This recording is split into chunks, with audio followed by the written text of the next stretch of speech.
22 মাস পর জাতীয় দলে ফিরছেন নেইমার জুনিয়র।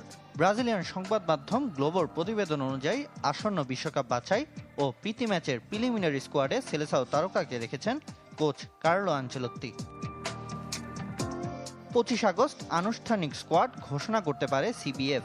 ব্রাজিল জার্সিতে সবশেষ 2023 সালের অক্টোবরে বিশ্বকাপ বাছাই ম্যাচে খেলেছিলেন নেইমার। সেই ম্যাচে লিগামেন্টের ইনজুরিতে পড়েছিলেন তিনি। এরপর আর ফেরা হয়নি জাতীয় দলে। জুনের ফিফা উইন্ডোতে ফেরার গুঞ্জন শোনা গেলেও তাকে রাখেননি কার্লো আনচেলত্তি। বাছাইয়ের শেষ 2 ম্যাচে 5 সেপ্টেম্বর রিও ডি জেনিরোতে চিলি আর 10 সেপ্টেম্বর বলিভিয়ার বিপক্ষে নামবে ব্রাজিল। বিশ্বকাপের আগে পুরোদমে প্রস্তুতি নিতে 6টি প্রীতি ম্যাচ খেলবে 5 বারের বিশ্ব চ্যাম্পিয়নরা। 10 অক্টোবর সিউলে সন হিউমিনের দক্ষিণ কোরিয়ার বিপক্ষে লড়বে সেলেসাওরা।